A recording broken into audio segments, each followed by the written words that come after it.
Hello. Hello hello sir ఎవరండి call చేశారు? 3 missed calls అబ్బా, ఉన్నాయి. సార్ నమస్తే నమస్తే సార్.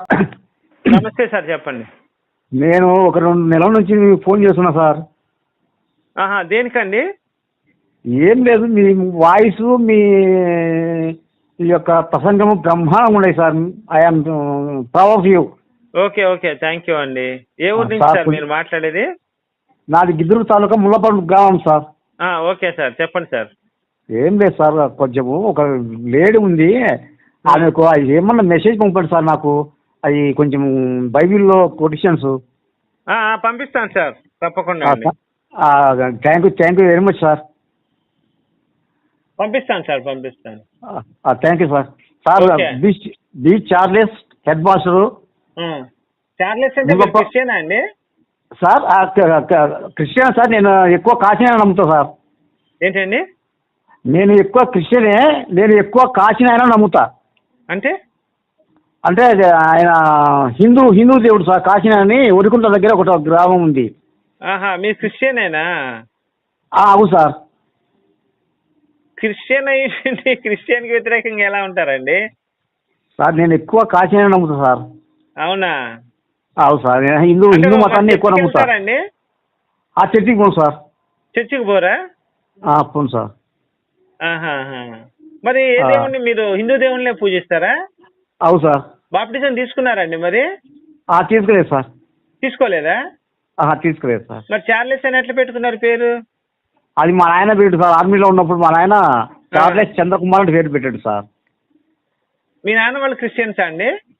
మా నాయన వాళ్ళు క్రిస్టియన్స్, మా వారి క్రిస్టియన్, అందరు క్రిస్టియన్స్ సార్. మీరొక్కరు ఎలా వచ్చారండి మరి బయటికి? నేను అసలు నాకు ఇష్టమే లేదు సార్. అంతే. చిన్నప్పటి నుంచా లేదా మధ్యలో అండి? చిన్నప్పటి నుంచి సార్, చిన్నప్పటి నుంచి. నేను క్రిస్టియన్ వ్యతిరేకం మీరు చిన్నప్పటి నుంచి కూడా? అవును సార్. ఎక్కువ నేను క్రిటిసైజ్ చేస్తాను సార్. ఎక్కువ లేడీస్ని అయితే ప్రసంగం ఇస్తారు కదా, వాళ్ళని అయితే నా నాయక హింసలు పెడుతుంటా వాళ్ళను. ఏమి దేవుడు దేవుడు ఉందండి. మీ పేరు చార్లెస్, మీరు క్రిస్టియన్, మళ్ళీ హిందూ ధర్మానే మీరు విశ్వసిస్తున్నారు. అవును సార్. అంటే మీ ఇంట్లో పెళ్ళయిందా సార్ మీకు? పెళ్ళైంది. హెడ్ మాస్టర్ సార్ నేను. Okay okay. మరి మీ ఇంట్లో వాళ్ళండి? మా ఇంట్లో వాళ్ళు చర్చికి పోతారు, నేను పోను సార్. మీ ఇంట్లో వాళ్ళు మళ్ళీ చర్చికి వెళ్తారు? అందరూ పోతారు సార్. ఎవరు మా భార్య మా బిడ్డ పోతారు సార్. ఎవరు పోరు. మేము ఉండే ముగ్గురమే. అంతే సార్. అవునా? అవును సార్. కానీ సూపర్ సార్, మీరు మాత్రం గ్రేట్ అండి నిజంగా. Thank you sir. Okay sir, right అండి, నేను పంపిస్తాను చూడండి. కొంచెం పంపండి సార్. అవి కొటేషన్స్ కొంచెం ఇవ్వండి. లేడీస్ని కొంచెం అడుగుదాం అనుకుంటున్నా.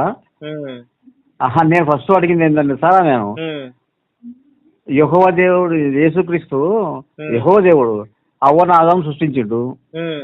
వాళ్ళకి 2 పిల్లలు కలిగిండ్రు. హేబేలును చంపుతాడు. ముగ్గుంటారు కదా, ఆ ముగ్గురికి మళ్ళీ నోదు పట్టణానికి పోయి పెళ్లి ఎట్టు చేసుకున్నాడు ఆయన అని అడుగుతా. అవునండి, అవును, అదే క్వశ్చన్, పెద్ద క్వశ్చన్ అదే. అడిగితే ఆమె మీరు క్రైస్తవులని మీరు అట్లా అడగకూడదు సార్ అని అంటది. నేను క్రైస్తవుని కాదు. నేను అడుగుతా, తెలియదు రాలేదా అండి సార్? మీ ఇంట్లో ఆర్గ్యుమెంట్ ఎప్పుడు రాలేదా? నన్ను పట్టించుకోరు సార్. నేను అడిగినా వ్యతిరేకం వాళ్ళకు ఉడికి రమ్మని లెక్క చేయరు. ఫోన్లేండి, ఎప్పటికప్పుడు నిజం తెలుసుకుంటారు. అంతేలే సార్, అంతే సార్. నేను చెప్తుంటా సార్ వాళ్ళకు, బైబిల్ ప్రకారము తప్పులు ఉన్నాయి, మన గోపి సార్ చెప్తున్నాడు, మీరు అనుగ్రహించండి అంట. సరే, వాళ్ళు అనుగ్రహించో వాళ్ళు పోయి ఊరికే ప్రార్థన చేసి వస్తారు అంతే.